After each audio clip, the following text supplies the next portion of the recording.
Welcome to the Season 2 of the India Energy Hour podcast. The India Energy Hour podcast explores the most pressing hurdles and promising opportunities of India's energy transition through an in-depth discussion on policies, financial markets, social movements, and science. The podcast is hosted by energy transition researcher and author Dr. Sandeep Pai and senior energy and climate journalist Shreya Jay. The show is produced by multimedia journalist Tejas Dayananda Sagar.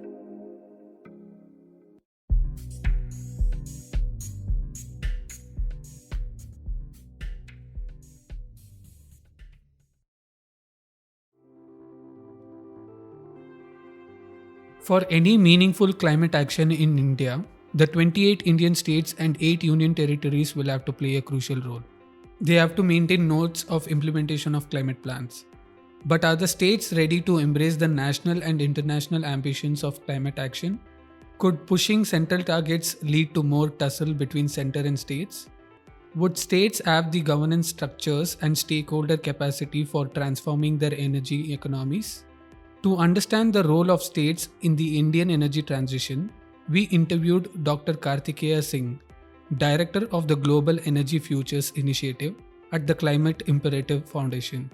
Dr. Singh has worked for decades fostering energy transition and climate action in Indian states, along with helping these states build global partnerships.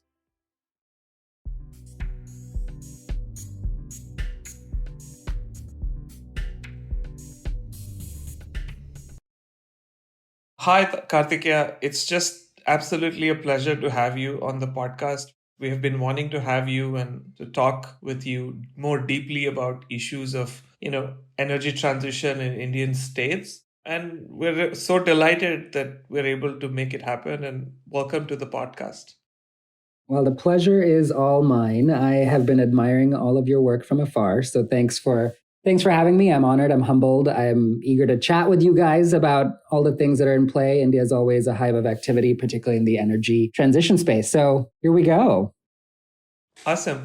Well, so as you know, as you have heard some episodes, we really start the episode with the person's journey. I think that's very useful for a lot of the students who are regular listeners of this podcast because they love the journey of different people. We have got so many emails about continue to do that work. So let's start with your story. Where were you born? What was your background? What was your education? I know you have dabbled in various different spaces from academics to government to, multilateral and international organizations to even philanthropy. So tell us your journey and how you continued to do energy and climate work, even though your roles shifted from one to the other. Thanks. Yeah. And I too love this portion of your conversations with your guests because it sort of takes a step back and shares with the audience kind of, what shapes individuals and how one got into where they are. So I was born in Jodhpur. That's where I'm originally from. And I think my name often confuses people as to, where is he from? Is he South Indian? Is he North Indian? So I'm from Jodhpur. I was born there. About 90% of my family still lives there or thereabouts. My ancestral village is in sort of west of Jodhpur, in the Ocean region where you see a lot of windmills, or I should say wind turbines actually, and solar plants today. And I grew up actually for about 7 of my first years in Baroda in Gujarat. So my formative years in India as a child were actually in Gujarat. And I kind of retained connection, at least to Rajasthan and Jodhpur, is where we sort of go back to visit family and such. But I, immigrated to the US at a pretty early age. So a lot of my formative education has been in the United States. I will say that, I am an ecologist by training, and that is because of, I think what drives me is a concern for wildlife and making sure that we as humans are leaving space for other living creatures. And this is fed in part by my environment, my upbringing. So my parents did used to take me to the zoo every Sunday in Baroda, and we didn't live far from it. And as I was growing up, I was just fascinated by the world of animals and wanted to be a veterinarian and eventually work on sort of wildlife management, which is what I ended up kind of starting out my early sort of academic career in, traveling to Kenya to study human-wildlife conflict, actually in high school through a program that Boston University runs for actually college students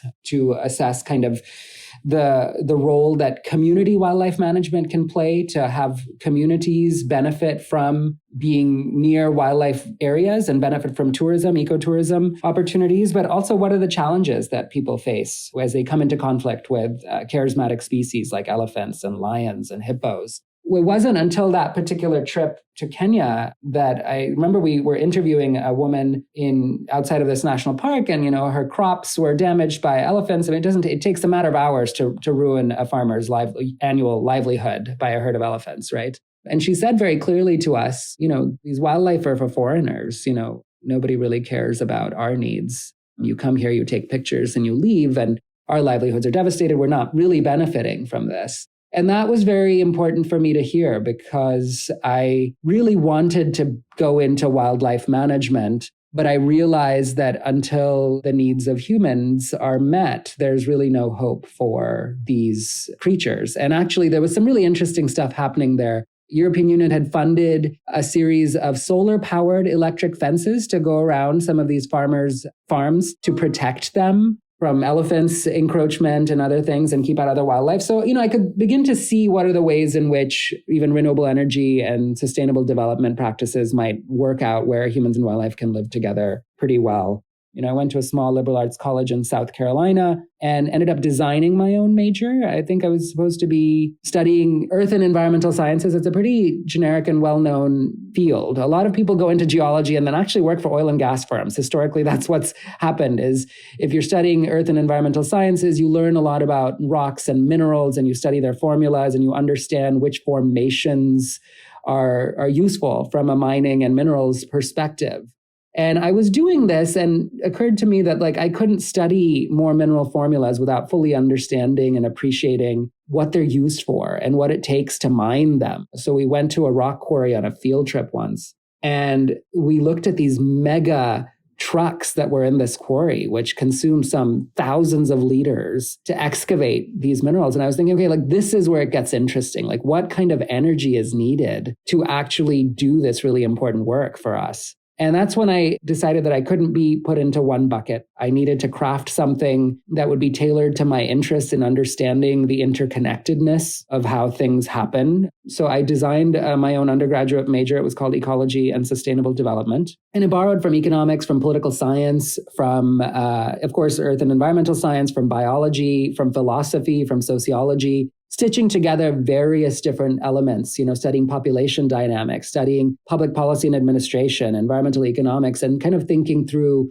how all of these fit together to create more sustainable living conditions and designing sustainable policies. But my plan was to kind of, with an eye towards the sustainability field, because at that time, I think there was one PhD program in sustainable development. Columbia University had just started it. So I think I was thinking towards what would the next step be? And it would be graduate school in sustainable development. I thought I'd had my whole life kind of mapped out in that way. But as I was graduating, I got a fellowship to come to India through a foundation to work with a mentor. It was called the Compton Mentor Fellowship. And I had spent one summer in Delhi in college at the Center for Science and Environment, in the water unit, looking at pollution in various rivers and understanding the environmental issues and air pollution issues specifically, also that CSE had been involved in at that time. This was around 2006, I would say. And so after graduating in 2007, I got this fellowship to come to India. And my mentor was Sunita Narayan. She somehow signed on the dotted line. I was pleasantly surprised to be my mentor, or at least sign off on this fellowship. When I got it, I knew that I'd be spending the year at CSE. And very naively, my project was to come to India and sort of work on India's climate and energy policies and solve India's climate change problems.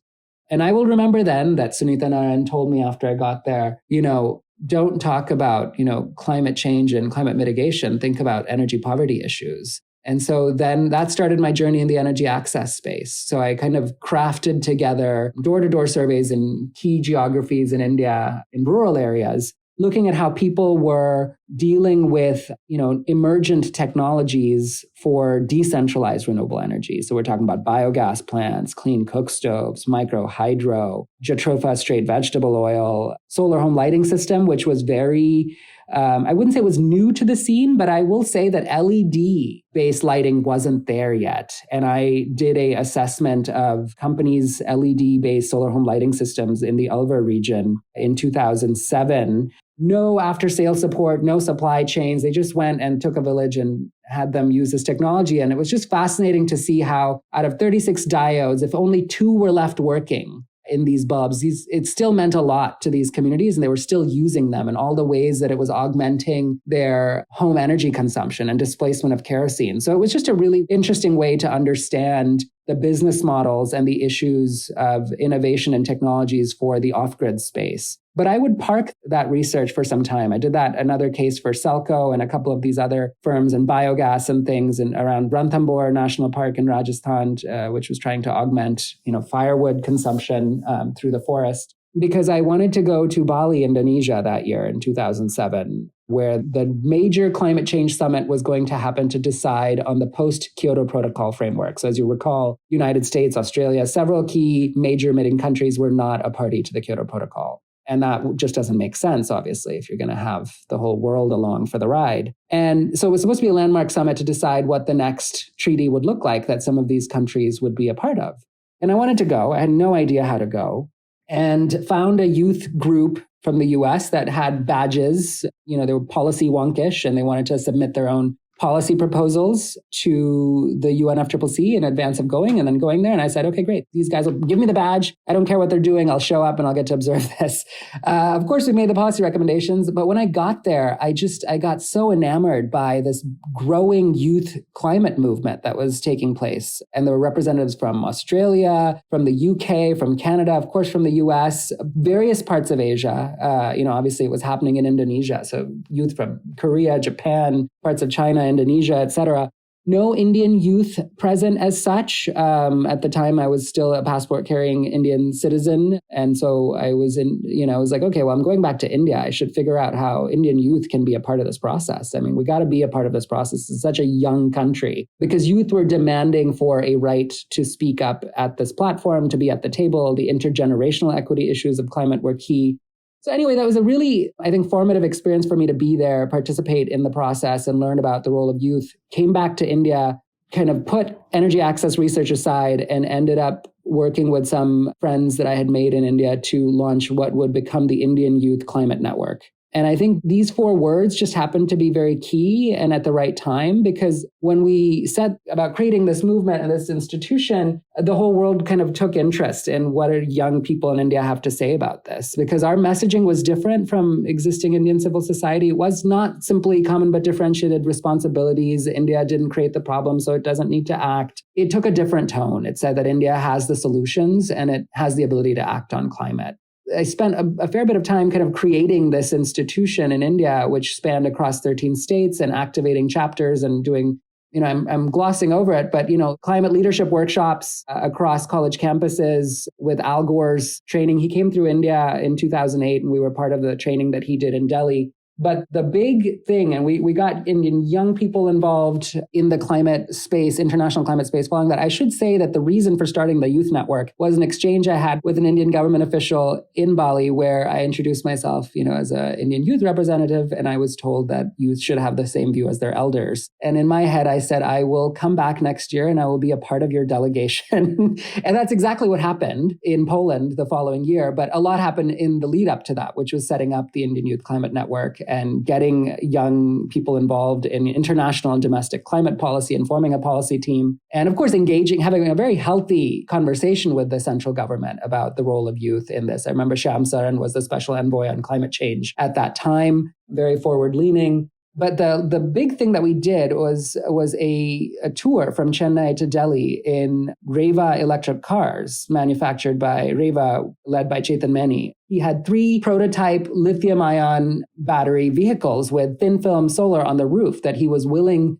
to let us pilot across the country on this road tour at that time in 2009, at a time when, recall, 400 million people across the country did not have access to electricity. So we had to figure out how to charge these vehicles and all the prep that went into it. So this planning and the circus that was a band of people traveling 3,500 kilometers from Chennai to Delhi over 40 days ended up being a way to activate not only the network, because wherever we landed up in a city, there would be the local IYCN chapter ready to kind of show us what are the local sustainability solutions in the country, to doing roundtables with business leaders on sustainability, to meeting with the mayor, to college workshops, to public music performances, which were happening thanks to a solar-powered rock band from upstate New York, which was also traveling with us, and a Jatropha-fueled truck that was also donated, by an Indian company at the time. So it was just an interesting, we were there to create, communicate, and celebrate the solutions to climate change that India had. Because here was a country without sufficient electricity access,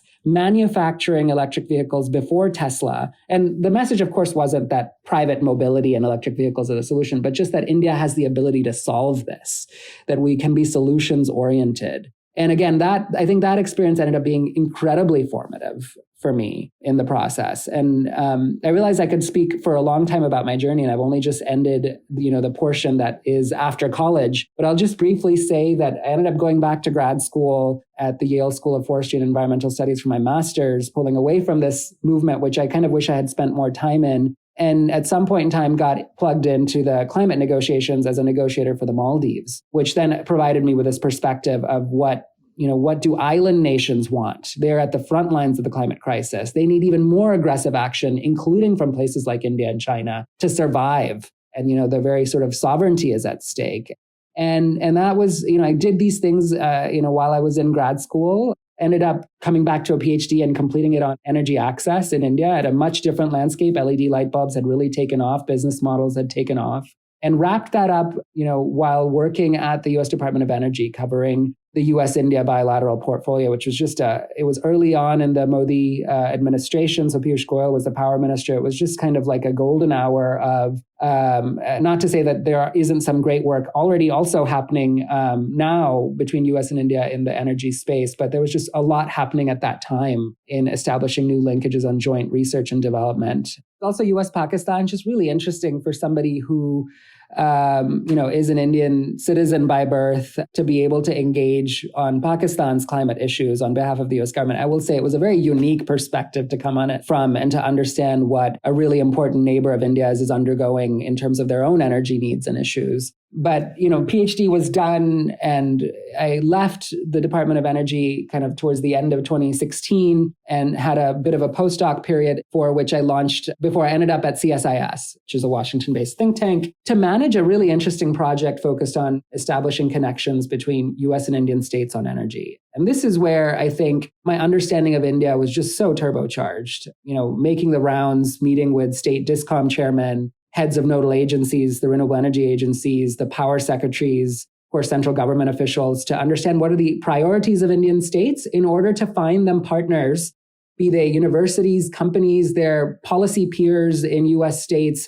to structure and support India's energy transition efforts. And this really culminated in several strategic state-level energy dialogues that I helped facilitate between Colorado and Gujarat, Utah and Rajasthan, Telangana and New Jersey, and then lastly, Massachusetts and Tamil Nadu. And I do think that this provided a really interesting template for how you do subnational diplomacy and how you get state governments to leverage, to be able to learn from each other, from their peers from around the world, and to form strategic partnerships to collectively move towards an energy transition world and to find the best practices in doing so. And I think this placed me in a good position to enter philanthropy and understanding what are energy priorities of places like India, where, I spent some time at the SED Fund, making grants to support energy transition issues in places like India. And now my climate imperative, where I am taking a step towards, making sure that electricity infrastructure globally across about 35 different countries comes from clean energy sources only. And what does that universe look like? What support do governments need to make that happen, to meet this moment? I have a lot of questions, but let's just start with the journey. You mentioned that while you were handling US-India negotiations, and you have had the chance to, deliberate over negotiations when Piyush Goyal was the power minister, and you call that the golden age of energy policies in India. But given the trajectory that you have been, there have been multiple leaderships, and that in a sense have shaped energy access policies in the country and climate policies as well, because it was during Dr. Manmohan Singh that we had these 8 missions for climate, solar mission and water mission and etc., GNUNRM, etc., all of them. And then, when the current government came in, it all became about huge amount of gigawatts and just gigawatts. So I want to understand from you, given that you have engaged so closely with governments, how has that experience been like? Not taking any names here, and how it is now. Do you reflect on how it could have been in the past and how is it right now?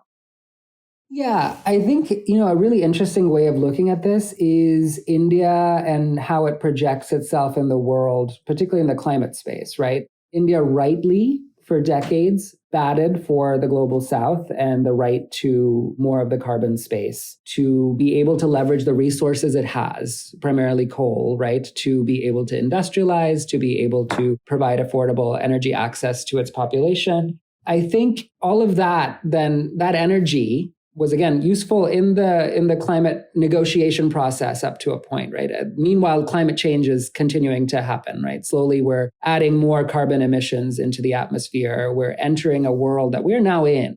This is the climate crisis. We're not talking about something that's happening in the future. We're living it now. So we were eating into the space while we were doing those negotiations. At the same time, I think there wasn't so much sort of projection of India and what it could be doing. And some of that also more recently, thanks to technological progress and the falling costs of certain technologies, is really India's been able to harness and do that well. But, looking back at the climate negotiations that I was party to, either as a young climate activist or on behalf of an island nation that also happens to be a very important neighbor of India's, that even today, India had no presence of what it was doing that was good. To, how it was acting on climate. It was sort of in a defensive mode and in trying to protect its space, share of the carbon pie, if you will.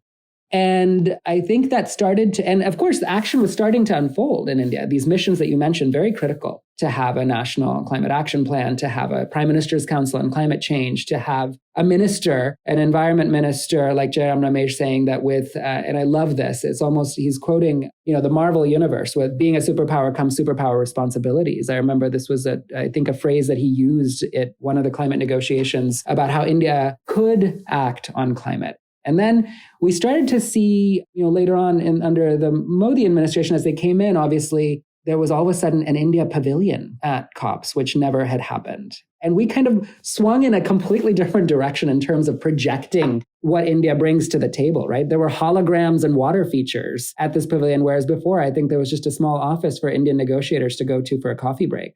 And there was a place dedicated for not only just the government of India, but hopefully also civil society to share the great research and the work that was happening across India's states at these places. And I only witnessed this in the Morocco COP because I haven't been to too many since I haven't been deeply involved in these. I think it's important to note that what I've seen change is a projection of how India can act. And the more it projects itself in that way, the more it attracts investors, the more it sort of allows us to drive the conversation on India should act, right? And I think at this moment, we need India to act. I know the equity issues still matter of who's responsible and who should be acting first. I think those are totally true. But who's suffering and who needs to build a more climate resilient society? I mean, that's now on India. And it's an all hands on deck situation. The central government could set a very powerful vision, and I know we'll get to this, but it will need the cooperation of Indian states to make it happen. Excellent. I think that's a really solid introduction about you. And thank you, Shreya, for that question. I think I'm so keen to jump into this topic of Indian states because, we often always talk about the national policies and, the big targets, but states are so important in this. Like they're the implementation body, right? The federal government can set the big picture, but states have to kind of implement this. So, just taking what you just said, the momentum that India has built over the years when it comes to showcasing its solutions globally. And a lot of that comes from the national government. Like, how have Indian states been doing when it comes to climate action, right? How prominent are energy and climate issues in Indian states? Are state bureaucrats aware? Are people aware? Like, paint us a picture of what's happening in Indian states. I think that The conversations that I've had with officials and other stakeholders across Indian states, I would say, let me just say that they don't always take the form of energy transition or climate change exactly, right? But they may be in service of driving a sustainability agenda. What's unique about India is that I think, at least amongst the bureaucracy and decision makers, there's an understanding that there is a climate imperative, if I can use my current employer's name, to act, to recognize that there's an issue that we need to address, that climate change is real. There are no deniers. I've never met with any denialism in India about climate change, which is really nice. Not even from officials that cover things in the fossil fuel value chain, including state-owned enterprises that are part of the fossil fuel value chain. It is very much understood as a major issue that is impacting India and that needs to be addressed. Now, what forms this takes at the state level, of course, obviously politics influences state policies, and there are no climate change elections happening in India like we've just seen in Australia, right? The climate change election that Australia was waiting for since 2007, I don't think we're about to get that in any way, shape, or form. It'll never be an agenda like that. So a large part, it's driven by the opportunities that are unlocked to act on climate and to be more sustainable, and of course, to head off any sort of crises. And electricity, of course, is at the center of this in that it's often manipulated by politics, right? In the lead up to elections, we've seen this. This is part of the reason why we are in the debt cycle that we're in, that the utilities are not in the black, that power is manipulated politically, and that it's sort of difficult to pull back from that cycle now. I also feel, I don't know where that's headed, frankly. I don't know what to look at in terms of a crystal ball to say where we'll be. But I'll just say that some of the more transformative stuff that I've started to see, let me just sort of list it out, right? So electric vehicle policies, I remember it sort of started with a trickle with Karnataka being the first state back in, I don't know if it was 2016 or 2017 maybe, yeah? And a very thoughtful policy looking at not just deployment of electric vehicles, but creating an ecosystem for battery manufacturing and R&D and just really cool stuff in there. Now, I think the number of states and union territories that have EV policies are up to 20. And I think, this is where the states are responding, I think, in part to an opportunity to leverage electrons, to create jobs, to be part of a future forward economy, but at the same time, hopefully be in service of getting out of the cycle of diesel and petrol prices being linked to the global markets, which often cause a political headache, right? And we see that time and again as we see the prices go up and down. I will say that the most impressive and I think systemic effort, and I don't know where this is right now in terms of implementation, and I don't think it got enough attention either, was Uttarakhand's Green State Domestic Product Policy, where they started to value ecosystem services and how they projected their state's development. I mean, this is the kind of system transformation and thinking that state governments need to undertake, because then you've addressed everything. If you can value your water being clean, your forests being around, clean air, then you can have your industrial policy and your pollution control mechanisms and the kinds of industry you attract and the livelihoods and health of people be within this kind of framing. And I think that the financial ecosystem in which we operate, there have been all kinds of externalities that we don't account for in the industrial policies that we have the world over. But if we can really think about wanting to be enhancers of our ecosystem and valuing natural ecosystems in how we think about economic growth and development, if we were all doing this, we wouldn't be in a climate crisis. So I would say that state, we need to dig more into how that model can be replicated perhaps in other places. And then you have stuff like, Maharashtra committing under the previous government 43 cities to the Race to Zero campaign, in essence, basically committing a population the size of France to net zero, which was fascinating.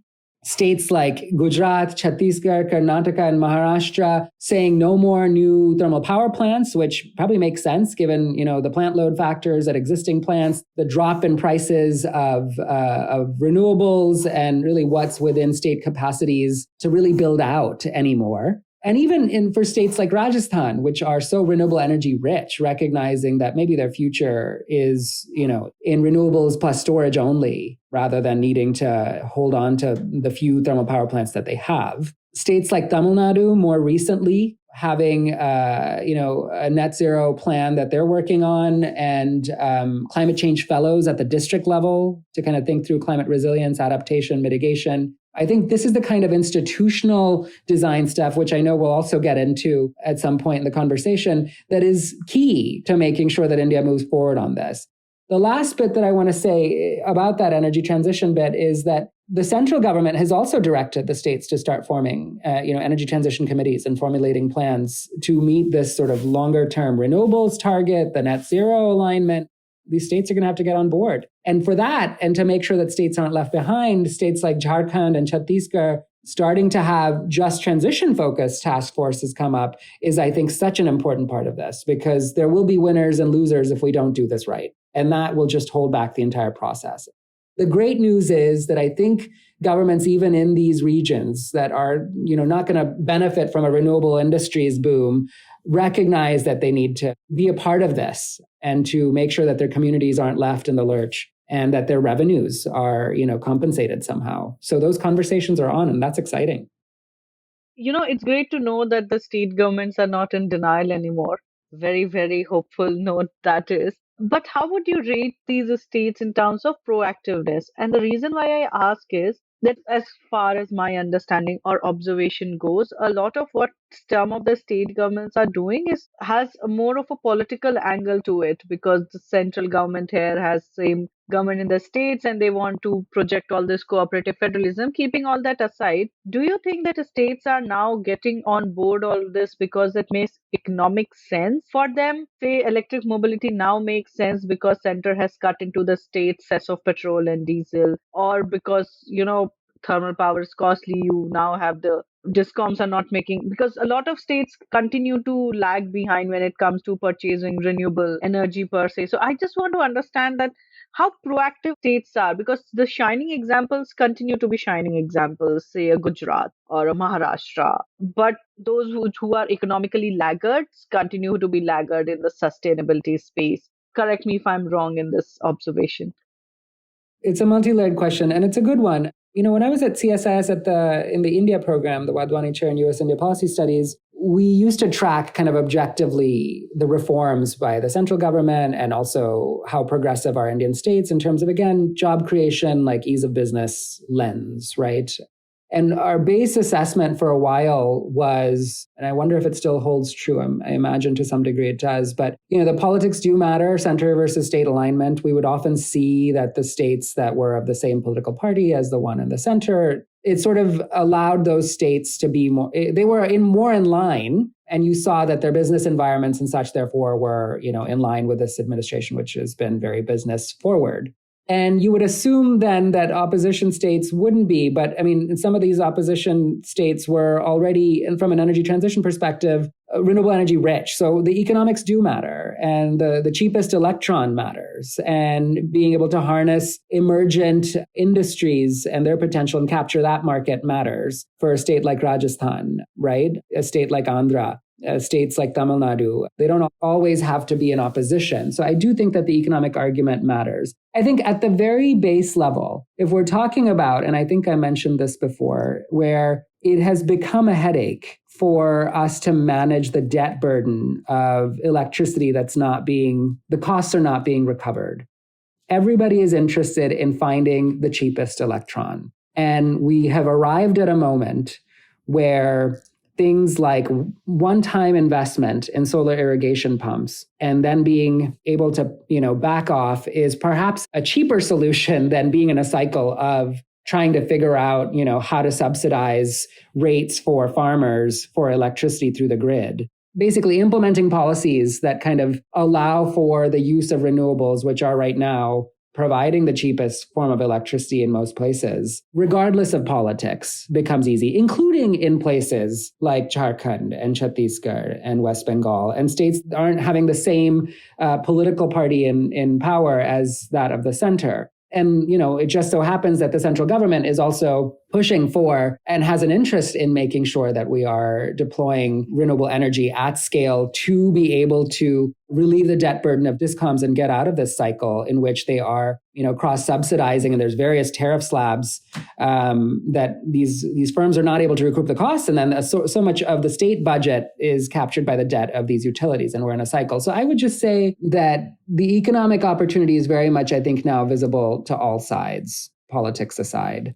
And we are benefiting from the fact that the cost of renewables are cheaper. I'm just waiting for the moment where one state government or the central government led by NTPC or whoever leads a procurement at scale of batteries.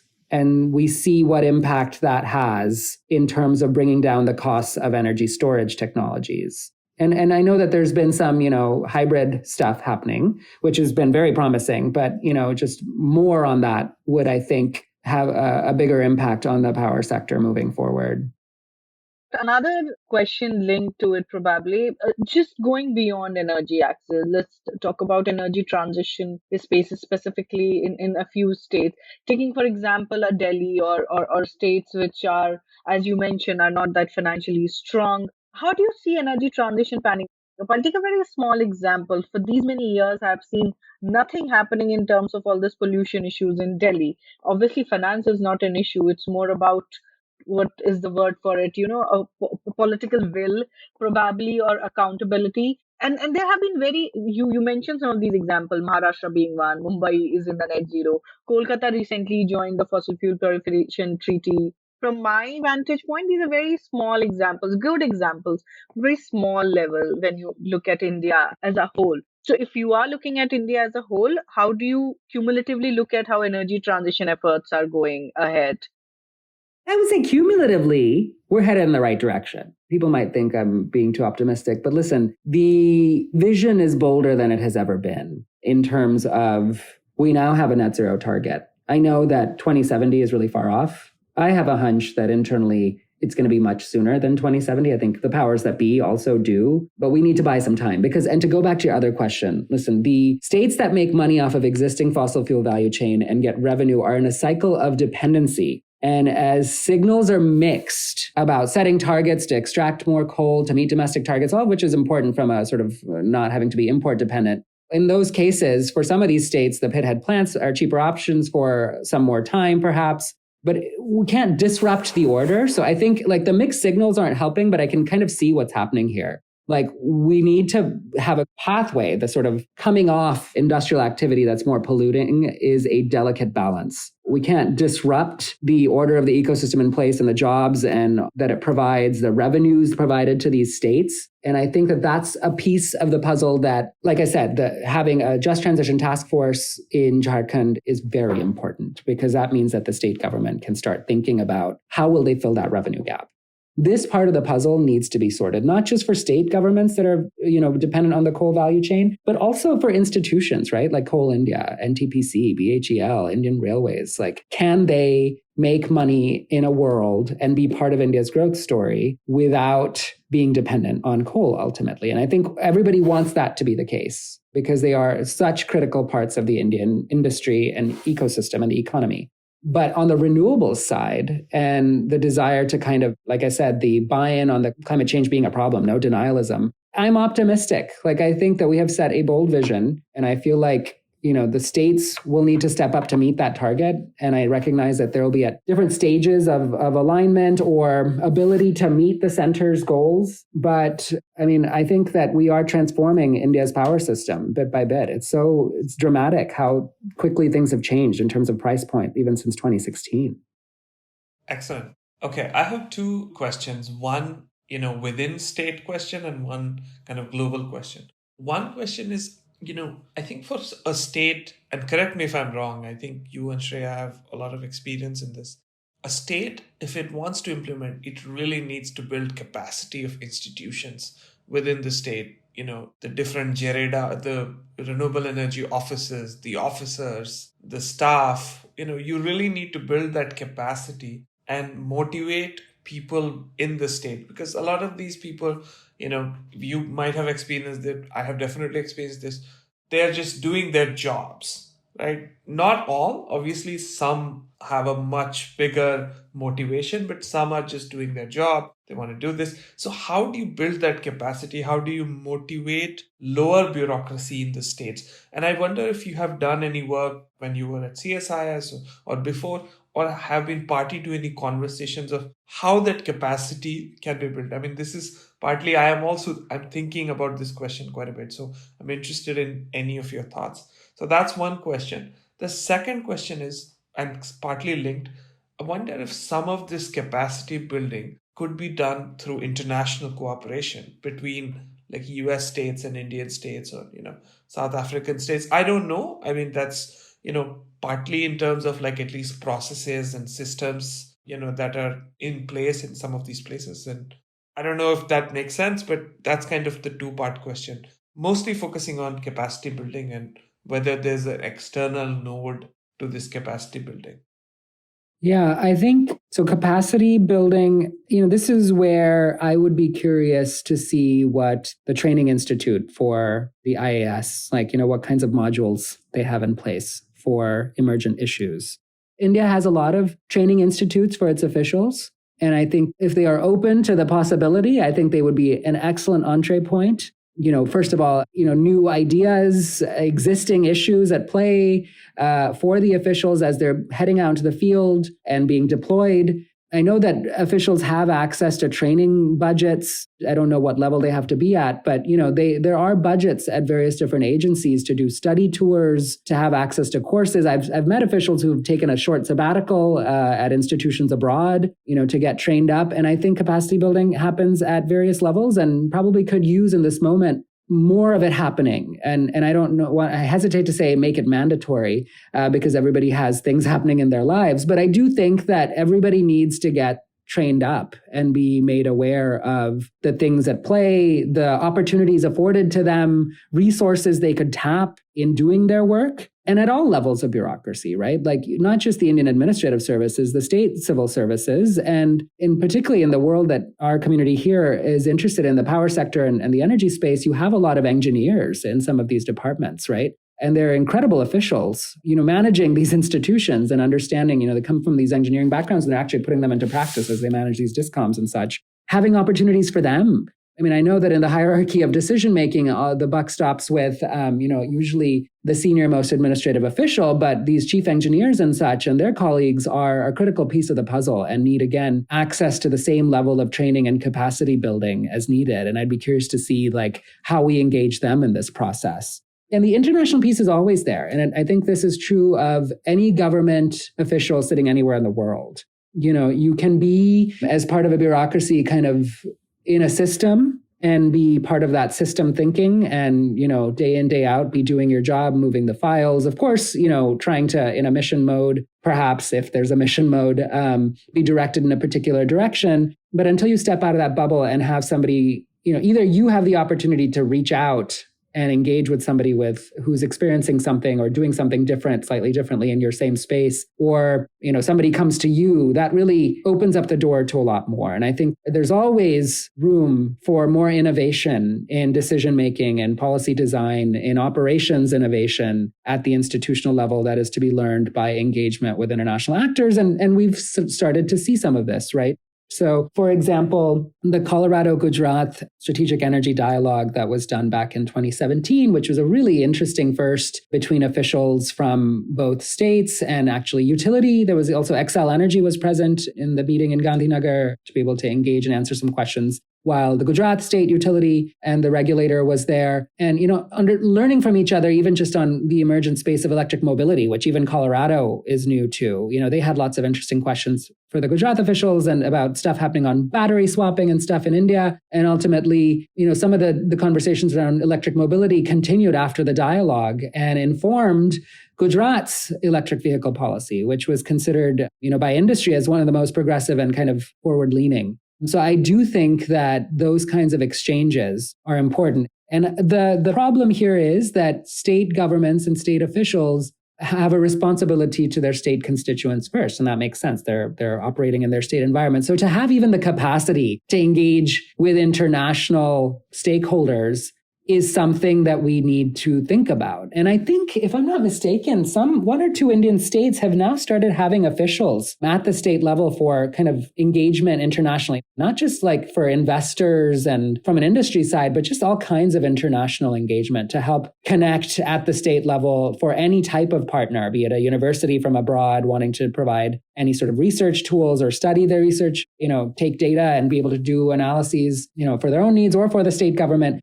having an officer for international engagement at the state level would be a really important thing that I think we need to start seeing happen, to making sure that a state is able to leverage the best of what's happening beyond its borders, beyond India's borders.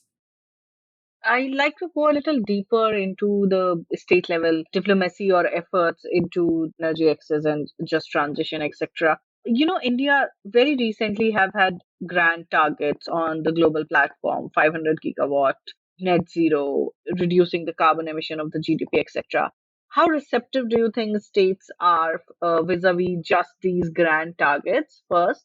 And second part of my question is relating to a little problem. One is, which we have seen in energy access, is that there's a lack of awareness, especially in the states and rural areas or hinterlands or, far off states, is be it Ujala, which is for the LPG connection, or LED or solar power pumps. So when we talk about these grand targets at the central level, 500 gigawatt renewable energy, Kusum for solar pumps, etc. One, how receptive the states are and how challenging it is, to take it to the far off corners, especially when this country faces this huge problem of awareness and a very mixed population.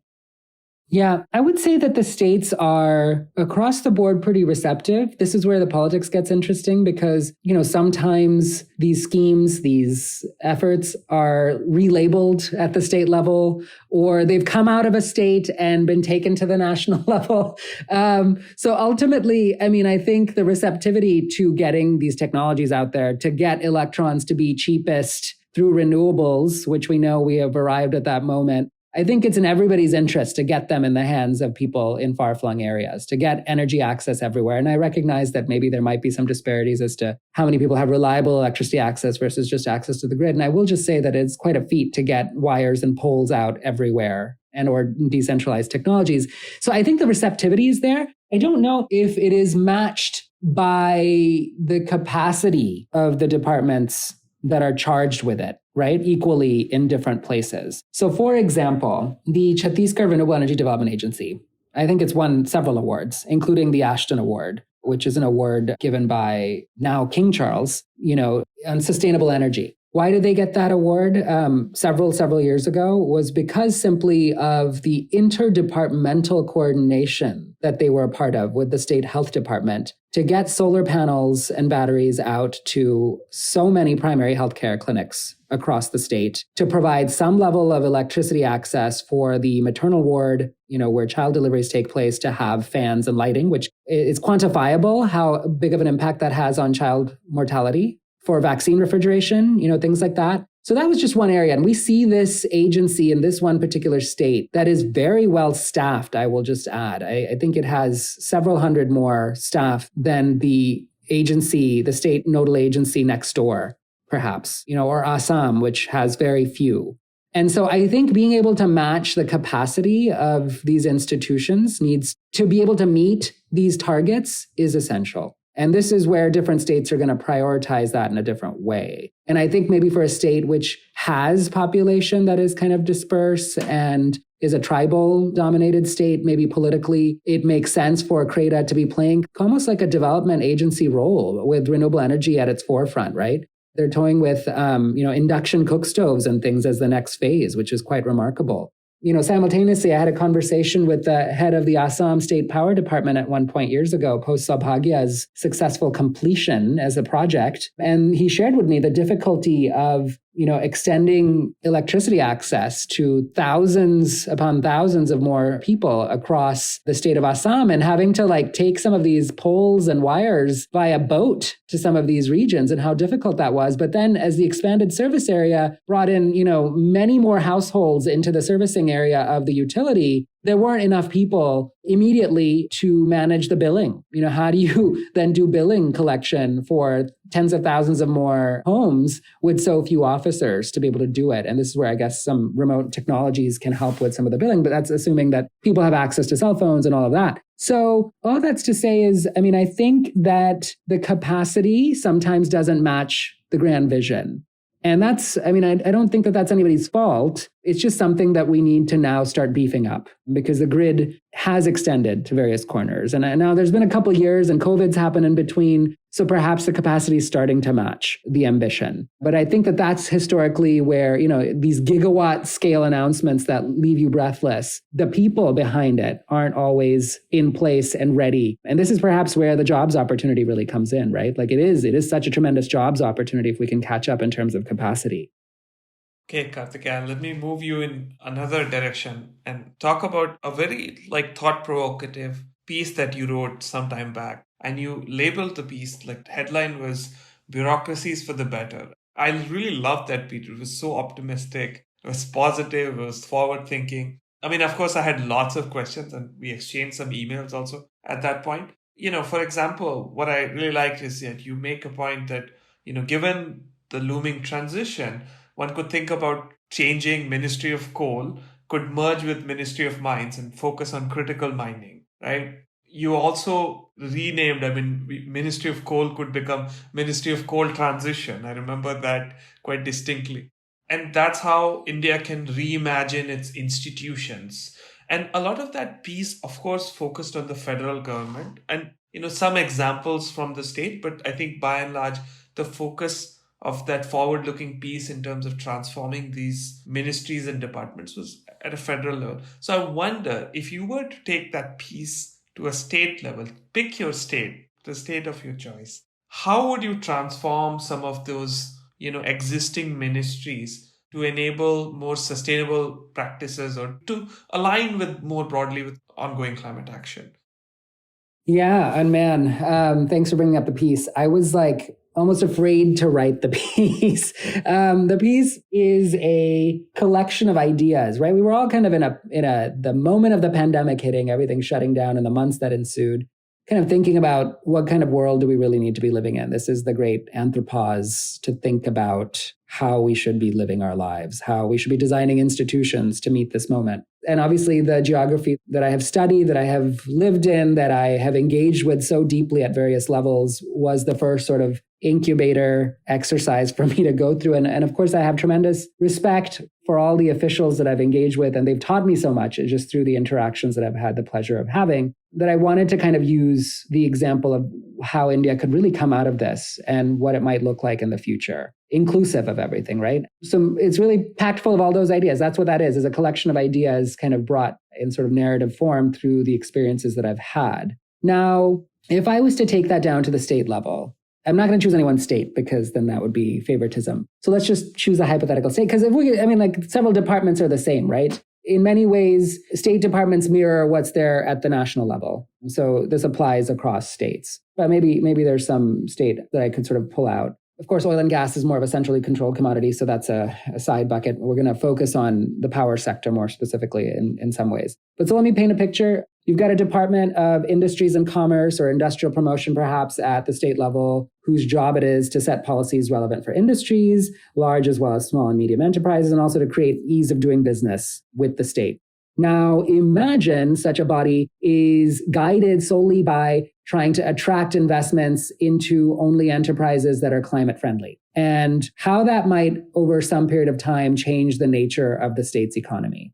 What if we saw these investor summits, which are a very interesting innovation that states have started doing? I know that Vibrant Gujarat gets a lot of credit for starting it and creating the model, but lots of states are doing it now. What if that at the state level, these were started to really be tailored towards attracting green investors to kind of bring in that finance, not just thinking about, invest into anything, but really kind of tailor making it. And maybe some of the smaller states could do this better, which are, maybe have more natural, ecosystem wealth. If you see, so maybe a state like Chhattisgarh would be an interesting one because it's got such a high forest cover. Some of the northeastern states where, Sikkim, certainly with its organic brand that it has pioneered, it would be really interesting. That's not to say that no other industry would be allowed, but what if this was done aggressively and the underlying mandate of the Industries and Commerce Department? You're telling them not just to go out and get any kind of job in industry, but really narrow in and create that ecosystem. I think that would be fascinating. Similarly, you have labor departments, right, at the state level. They set labor policies and manage labor-related regulations, but they could be the fulcrum of driving the skills and training agenda for industries of the climate action era that we've arrived in. We saw Jharkhand, which has a labor exchange, and I think many states have labor exchanges run by the Labor Department. They toyed with this idea of having a green portal, a green jobs portal, Imagine a green labor exchange that is made up of some official in a labor department somewhere is aggressively courting companies for listing of green jobs for the youth. Because I think now young people passing out of colleges in India know that this is the economy they probably should participate in. This is where the jobs are going to be. And so that's just kind of making the labor department kind of active in this space, right? And engaging in the skills agenda. The other piece that, again, the academic in me, the person that really is interested in innovation, I've again, really watched with fascination how departments of science and technology operate. I don't think that they're probably resourced as well as they could. And that's just a function of perhaps, the capital that exists in India, but maybe they could get more savvy in engaging with the private sector to beef up their funds and link with the state's educational institutions to support indigenous research and development agendas focused on climate resilience, climate mitigation, things like just transition to help communities manage the transition in places like Odisha and Jharkhand. I mean, I think that there could be some innovative ways for those departments to really aggressively do public-private partnership models and again, benefit then the state educational institutions. The ripple effects are many. But my favorite example, I would say, is that of the state renewable energy agencies, right?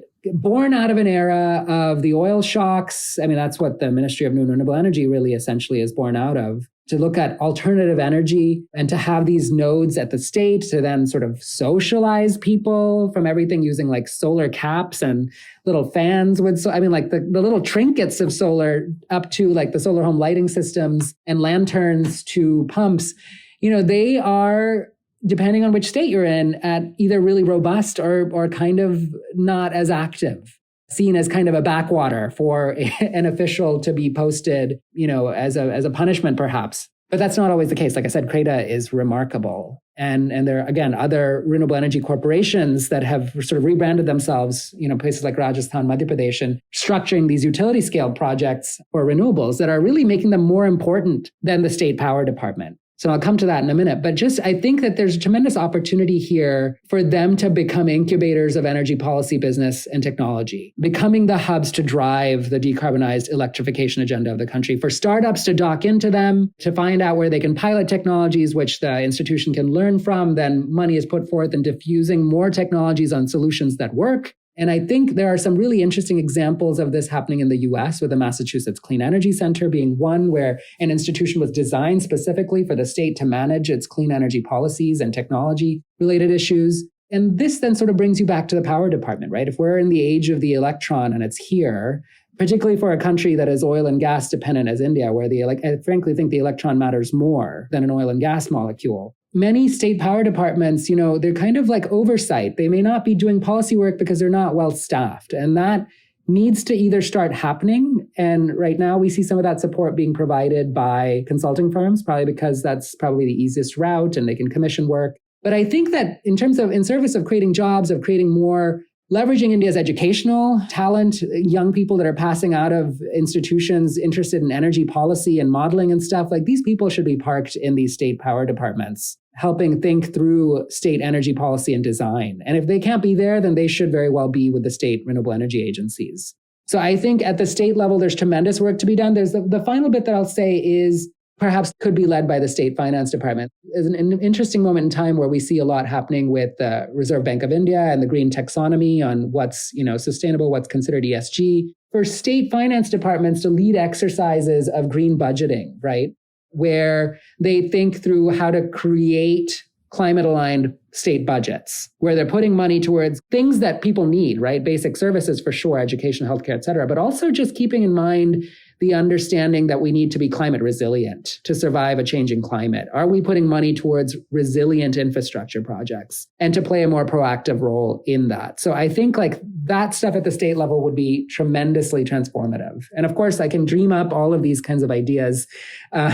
Ultimately, the work is done by the officials in these institutions. I recognize the constraints in which they operate, but I think there's role. I think there's a role for them to also play and be entrepreneurs and to advocate for these changes.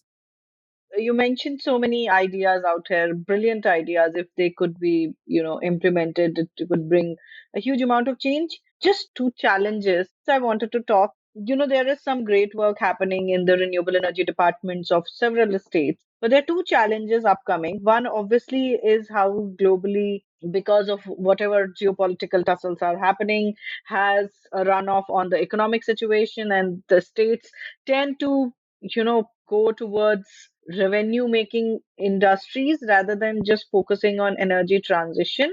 Second, obviously, there's a lot of competition, and this is on the optimistic note that you mentioned, that now states are competitive among themselves, just because, the recent example was this chip manufacturing industry. Gujarat and Maharashtra had a fight over over that. So because every states want to attract investment. So given these two major variables happening, how do you think energy transition being placed in all of this? Are you hopeful on that note as well, that energy transition will weigh heavier than greed? I don't think there's a problem with states competing. I think states should compete. The competition, a healthy competition, should drive us all to want to create ultimately a better society, right?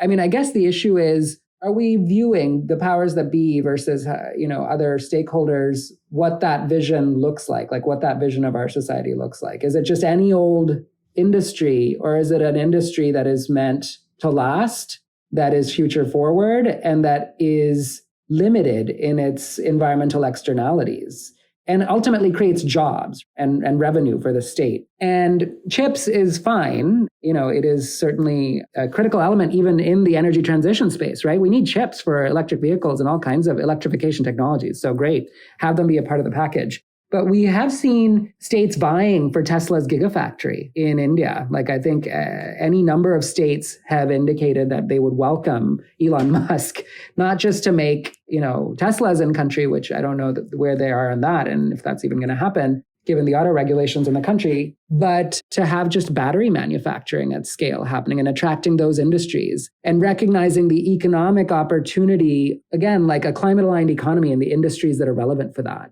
And so I think for Chhattisgarh and other states that are important centers of activity for production of steel, how can they operate and export steel in a world in which the carbon border adjustment mechanism from the EU limits the ability of Indian steel producers to participate, unless, of course, they start greening the steel supply chain, which I think would be so aligned with India's green hydrogen mission to kind of give that a fillip, and also green India's steel industry and make the Steel Authority of India Limited be a major player and manufacturer and producer of green steel. So I think that the sort of foresight into knowing which industries will matter for living in a planet that we can all live in is critical. And I think there's probably more work to be done there to make sure that everybody is sort of in that headspace, and that we're paying attention to these industries and attracting and placing special emphasis on creating an enabling environment for those industries in particular. And then, of course, by all means, to compete to have them, because the ripple effects are many. To support state educational institutions to have the pipeline of young people to feed into them, right? You can't just say, come and set up a gigafactory without having enough qualified work staff and talent.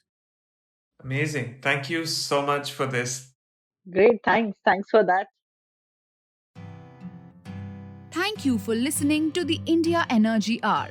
Subscribe to this channel to never miss an update. To drop us a feedback, visit our website or write to us at theindiaenergyhour@gmail.com.